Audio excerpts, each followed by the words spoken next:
están ustedes? Un gusto de saludarlos. Las probabilidades de padecer algún grado de dependencia aumentan con el transcurso de los años, obviamente, particularmente después de los 90, si bien la dependencia no es inherente a la edad.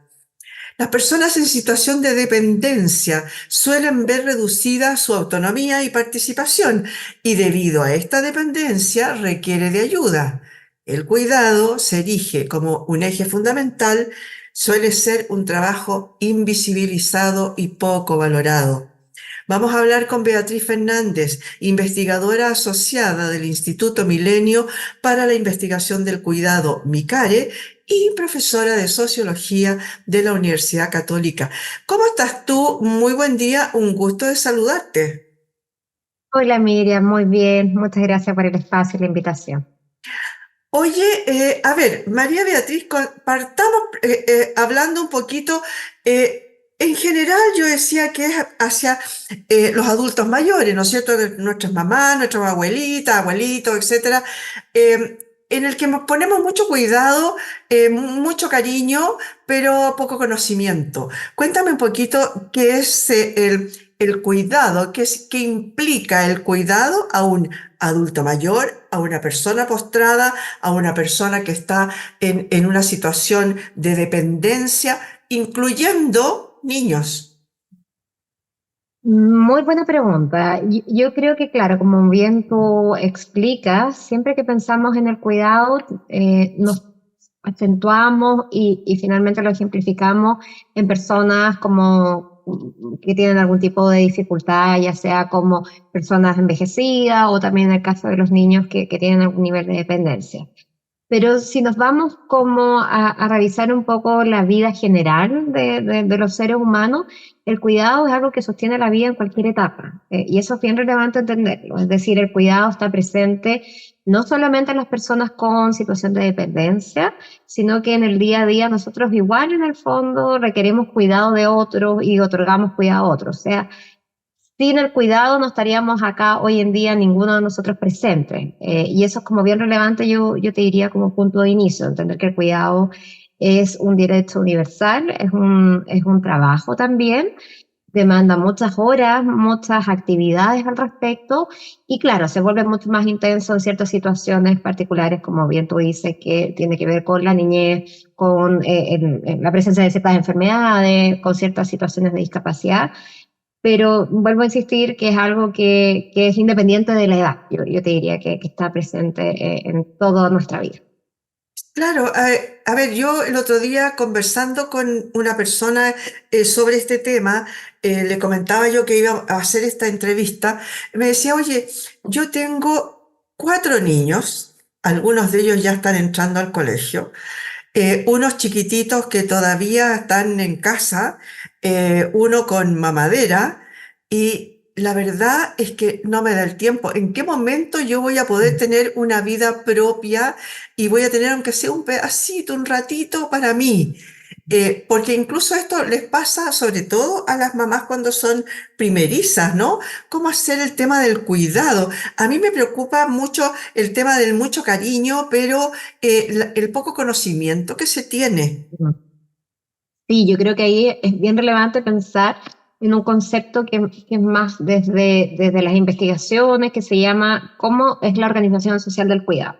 Como bien tú describes, nuestro país es un país fuertemente familista, es decir, quienes se hacen cargo de los cuidados de niños y de los otros grupos que hemos comentado, pero también del cuidado en general. O sea, si yo me quebro un pie o tengo una operación, básicamente es la familia quien asiste y la que provee finalmente esos cuidados. Y si nos dejamos de eufemismo, en realidad son las mujeres al interior de la familia. O sea, el cuidado en nuestro país es totalmente feminizado. Y efectivamente, como bien ahí tú indicas, nadie nos enseña cómo a cuidar. En el fondo, ya sea en el caso de los niños, o los bebés cuando uno se convierte en madre, o cuando un padre o una madre mayor se enferma, te toca en el fondo la responsabilidad de hacerte cargo y hay mucho en el fondo de autoaprendizaje. Y ahí, quizás podríamos después conversarlo, tiene que ver con esta necesidad también de Entender que en términos actuales esa sobrecarga que está situada en las mujeres también tiene consecuencias bien relevantes en términos de autonomía económica, en términos de desarrollo, en términos, como bien ahí tú mencionabas con la persona que conversaste, de no tener tiempo para ella. Y ahí es bien relevante, por ejemplo, toda la discusión que se está haciendo hoy en día de generar un sistema de cuidado donde el Estado también empieza a suplir y a ser responsable, corresponsable junto a la familia. Oye, entonces, ¿qué te parece si entramos de lleno en el tema y vamos conversando, por ejemplo, de los distintos grados de dependencia? Porque, por ejemplo, en un adulto mayor, ahora nos vamos al otro extremo, en un adulto Ujú. mayor en que ya empieza a decir, chata, a lo mejor no me atrevo a salir solo, o a lo mejor ya no puedo manejar, o hasta severos como aquellas personas Ujú. que necesitan incluso que le hagan un aseo personal. Sí, o sea, efectivamente las necesidades de cuidado, en la medida que tú vas teniendo mayores dificultades en términos de severidad de dependencia, van exigiendo tareas cada vez más específicas. O sea, claramente una persona que está postrada, por ejemplo, requiere una serie de servicios especializados médicos de enfermería, en caso de personas, por ejemplo, que tengan, no solamente postrado, hay gente que usa temas de diálisis, temas, ¿no es cierto?, de que no pueden ir al baño por sí solos y empiezan a utilizar también sonda. Y ahí yo te diría que, como te había mencionado, es relevante pensar de que en el fondo tiene que haber otro soporte, de que con esto no quiero decir que la familia va a desaparecer, que es un poco el mito, pero sí hay que, desde del tema de la justicia social, hay que pensar que no podemos seguir sobrecargando las manos a las hijas o a las madres o a las mujeres que proveemos el cuidado y tiene que haber una red que te permita en esos casos, sobre todo en el caso de severidad más extrema, que tú tengas el acceso de que haya una TENS o una enfermera que vaya a tu casa a ayudar con ese cuidado. Y en el caso de las personas que a lo mejor tienen dependencia leve o moderada, que también haya una mayor cobertura de dispositivos como los centros diurnos, como dispositivos que permitan a esa persona en el fondo no seguir en la dependencia, sino que salir de ella. Bueno, ahí tú tocaste un tema heavy, porque, a ver, la experiencia dice que si tú tienes plata, tú puedes contratar un turno de enfermería de día, un turno de enfermería de noche y a lo mejor uno para los fines de semana, de tal manera de darle los días libres a esas personas, ¿no es cierto? A lo mejor tienes acceso a una cama clínica, pensando en una persona postrada, ¿no? Tienes acceso entonces, por lo tanto, a una serie de comodidades que una persona común y silvestre, digamos, no tiene los 3 4 millones que le podría resultar eso mensuales. Pero también hay personas que tienen una dependencia, y ahí tú hablas de, más que dependencia, yo te diría el hecho de no estar solo, ¿no? Y entonces hay unos centros diurnos, pero eso no existe a lo largo del país y tengo entendido que hay unas filas eternas para poder entrar a alguien, no hay que entrar a matar, digamos, a alguien para que le deje el cupo, ¿no? Ya, el tema de la estratificación y el tema de acceso diferenciado por nivel socioeconómico claramente existe en el tema del cuidado, como bien tú señalas. Si tú tienes recursos, puedes ir al mercado y efectivamente pagar. Y ahí vuelvo al punto, que es súper relevante en el fondo de tener una inversión estatal mayor. Ahora, yo quiero ver un poco el vaso medio lleno, porque uno siempre en el fondo ve el vaso medio vacío, en el sentido de que si uno mira las políticas y, por ejemplo, el porcentaje en el fondo de presupuesto fiscal en el tema ha aumentado, ya eso es una realidad. O sea, en los últimos años ha habido voluntad política desde los gobiernos de Bachelet cuando se implementó el sistema de protección social. Incluso en el gobierno anterior también hubo cierto atisbo de hacerse cargo de los cuidados. El gobierno actual de Gabriel Boric también hay una política súper fuerte de tratar de generar un sistema. Entonces, al menos en términos de voluntad existe. Con eso no quiero decir que todavía falta mucho, que efectivamente todavía la cobertura es baja, pero al menos el tema se puso en la agenda pública y como bien tú indicas, el rol del Estado efectivamente es permitir una mayor equidad y acceso a un bienestar y una buena condición de vida, especialmente a las personas que no pueden acceder por temas de recursos. Entonces, el pensar que el cuidado es un derecho social es fundamental, pero claramente eso tiene que ir de la mano con responsabilidad fiscal, con aumentar.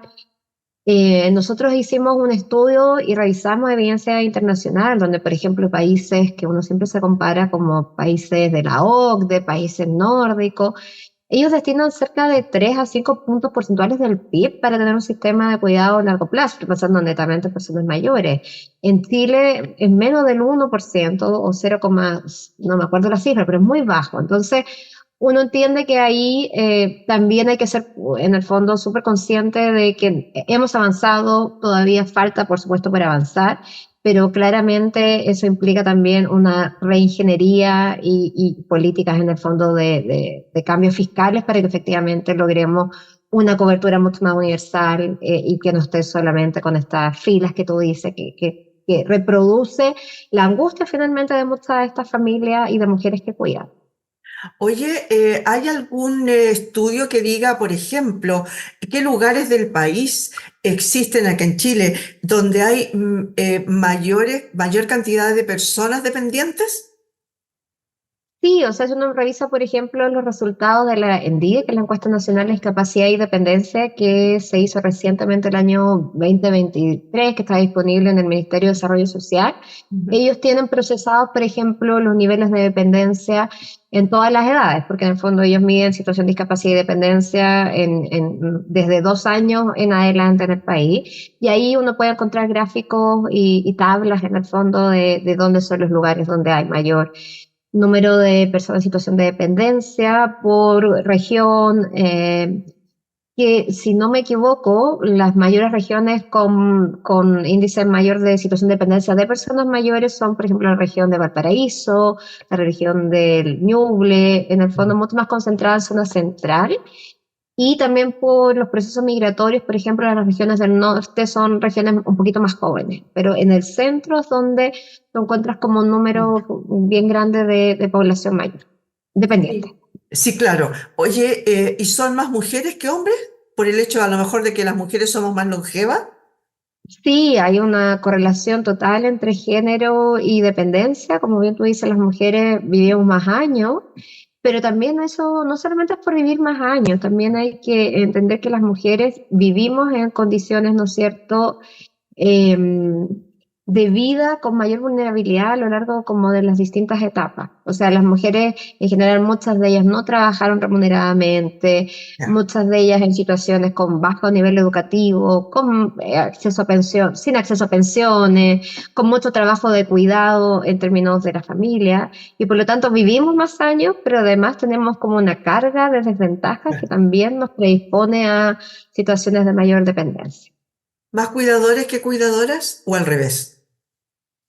No, hay muchas más cuidadoras que cuidadores. Nosotros hicimos en el MICARE un estudio que se llama Estudio MICARE para caracterizar el trabajo de cuidados en Chile, y las cifras son bien similares a la que tienen los estudios del Estado, y la proporción es 7 a 3. En el fondo, hay, por 7 mujeres cuidadoras, estoy pensando en personas mayores, en personas en situación de discapacidad, adultas, ¿no es cierto? Hay 3 hombres. Perfecto. Entonces es bien abismante como la diferencia.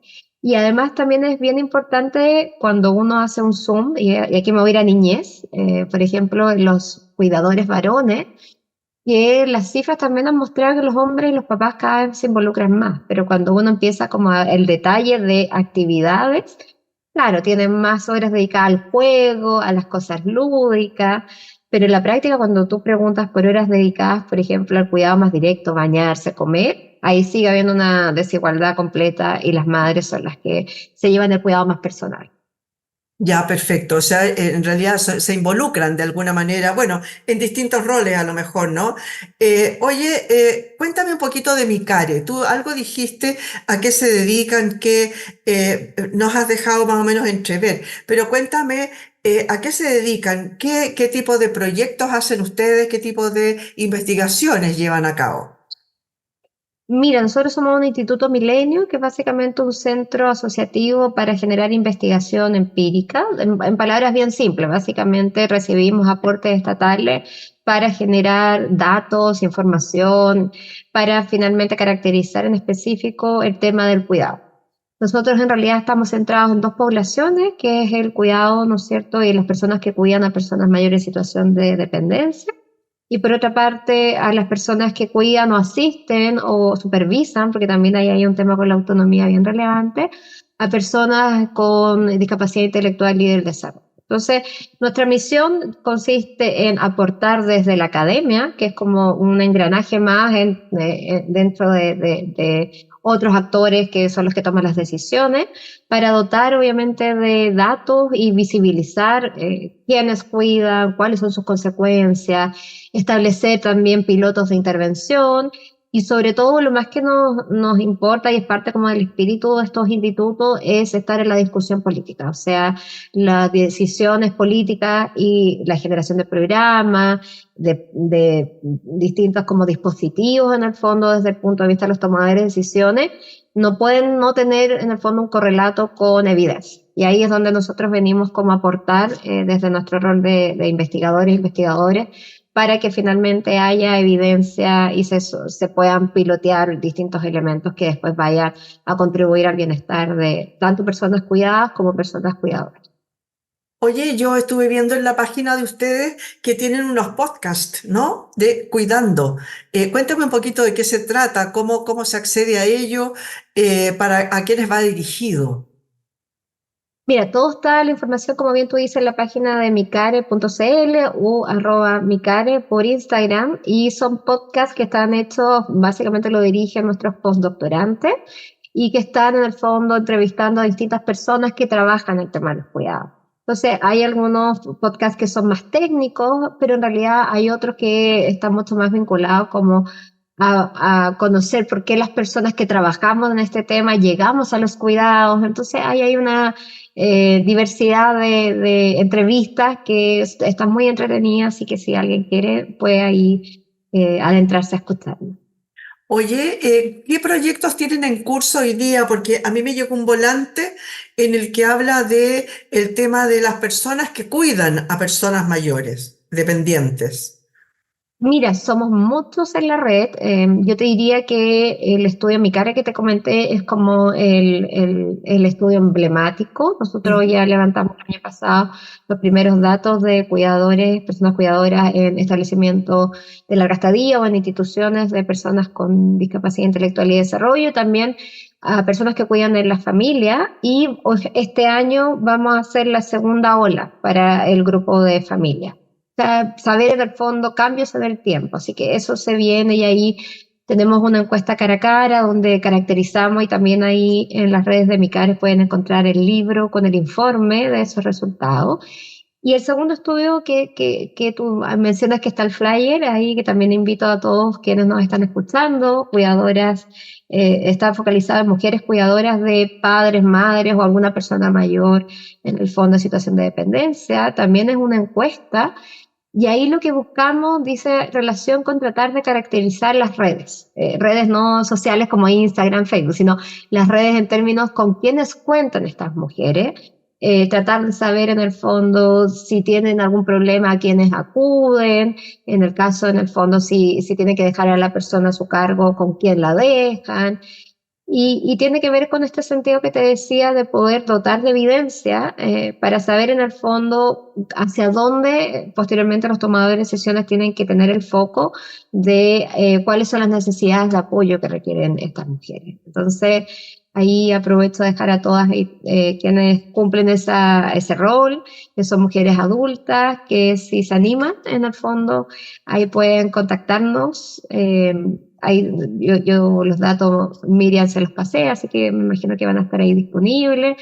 Sabemos que el cuidado es demandante, sabemos que en general tienen poco tiempo, pero es una encuesta súper entretenida, es bien visual, entonces si se animan van a generar un granito también de conocimiento también para, volver a insistir, visibilizar las condiciones en que las personas cuidadoras viven. Oye, ahí se me abrió otro mundo, porque tú sabes si existe o en algún momento va a haber algún tipo de estudio o recomendación, a lo mejor desde la academia, hacia las políticas públicas, sobre cómo capacitar, por ejemplo, a personas, mira, te pongo el caso. un papá, una mamá, un alguien se enfermó, tuvo un accidente vascular que está hoy día tan de moda, por ejemplo, y queda postrado. Entonces empieza el tema de, bueno, ¿y quién se queda con mi mamá? ¿No? ¿Qué hacemos? Todos los hermanos se reúnen, dice ya, yo pongo plata, el otro dice yo puedo ir unos días, yo no tengo cómo dar, pero bueno, la cosa es que tienes tantos problemas como desde hacer algún tipo de tratamiento, de seguir el tratamiento que le da el médico, como también saber qué hacer con esa persona, ¿no? ¿Hay en alguna parte alguna capacitación para los cuidadores, para estas partes donde, por ejemplo, no hay redes, ¿no? ¿A quién le pregunto? Tú dices, ¿qué haces si, por ejemplo, tiene que salir? Mi hermana no puede venir. ¿Qué hago? ¿Cómo, a quién acudo? ¿Cómo lo doy vuelta incluso en la cama? No sé, hay un montón de preguntas a las que uno tiene que responder y no tiene cómo. Dice, incluso yo sé que hay una parte donde hay una cierta remuneración, muy poquita, pero una, Ujú. ¿no? Para la persona que se dedica al cuidado de un familiar. Cuéntanos un poquito eso. ¿Existe eso? ¿Va a existir? ¿Qué sabes tú?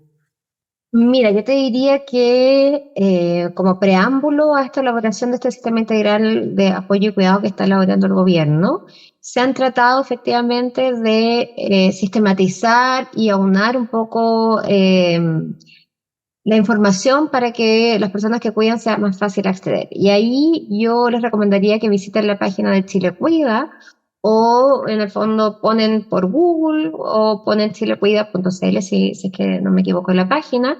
Y ahí aparece, por ejemplo, todo el programa de red local de apoyo y cuidado que está en varias comunas, no está en todas, pero al menos se han ido aumentando el número de comunas y ahí aparecen, por ejemplo, los números de contacto y aparecen hoy en día, hay sistemas de evaluaciones para las personas en situación de dependencia moderada y severa y ese programa contempla también el apoyo hacia las personas cuidadoras. Entonces, yo les aconsejaría que revisen esta plataforma de Chile Cuida, vean en el fondo si pertenecen a la comuna en que está estos programas señalándose. Está bastante amigable la página, aparecen todas las opciones, aparece el mismo que tú dices, el estipendio, qué se tiene que hacer, a quién acudir.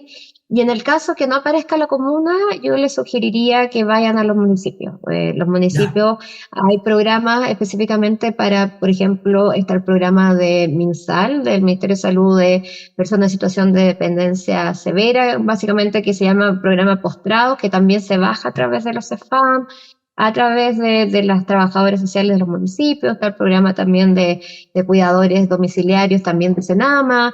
Entonces, yo buscaría información, como te digo, o a través de esta plataforma del Estado, ¿no es cierto?, que ha tratado de ordenar un poco la oferta, y en el caso de que la comuna no esté y que no encuentre la información, acudir básicamente al municipio.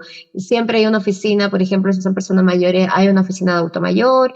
En los mismos centros de salud, como te digo, también están vinculados a este programa del ministerio.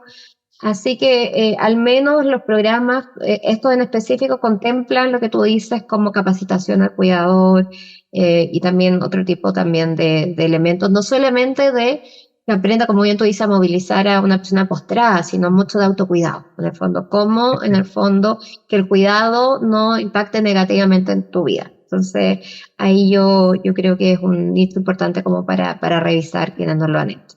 Oye, me imagino que también incluye eso a personas con discapacidad intelectual, ¿no?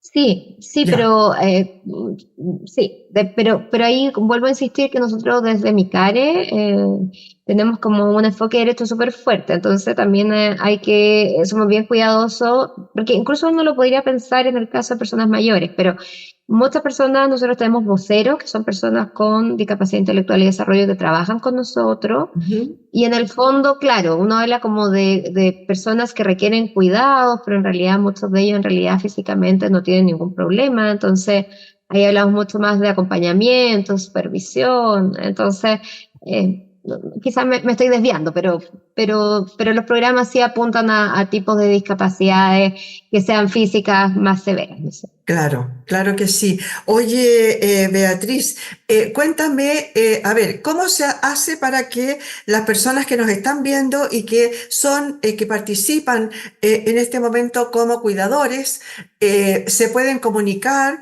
de tal manera de participar en esta encuesta y decir la importancia que tiene de participar, no solamente que les tinque o no, porque todos los estudios de ustedes van a llegar a ser, a lo mejor el día de mañana, van a poder influir, digamos, en políticas públicas que mejoren la calidad de vida de esas personas, no solamente de los cuidados de las personas cuidadas, sino que también de las ¿Mm? personas cuidadoras, ¿no? Y ahí hay un tema con el hastío, hastiamiento, te iba a decir, con el hastío Mm. en el sentido de que empiezan a haber maltratos, ¿no?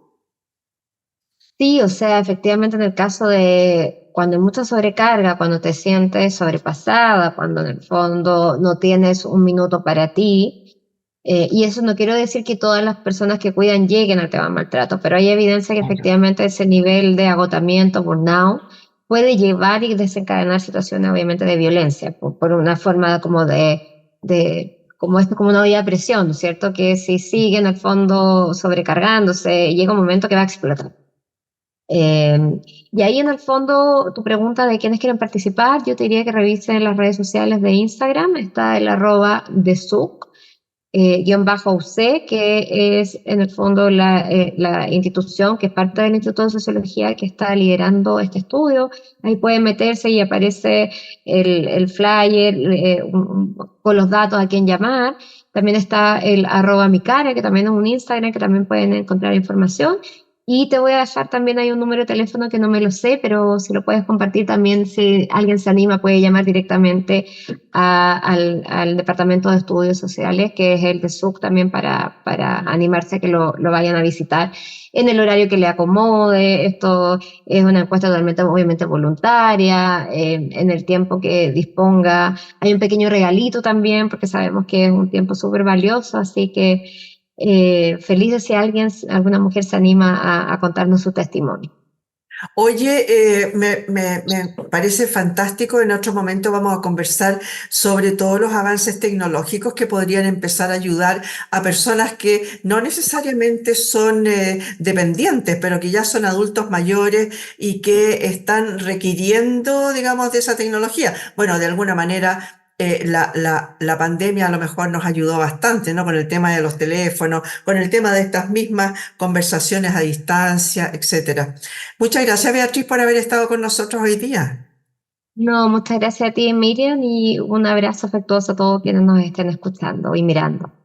Conversamos con Beatriz Fernández, investigadora asociada del Instituto Milenio para la Investigación del Cuidado, MICARE, y profesora de Sociología de la Universidad Católica.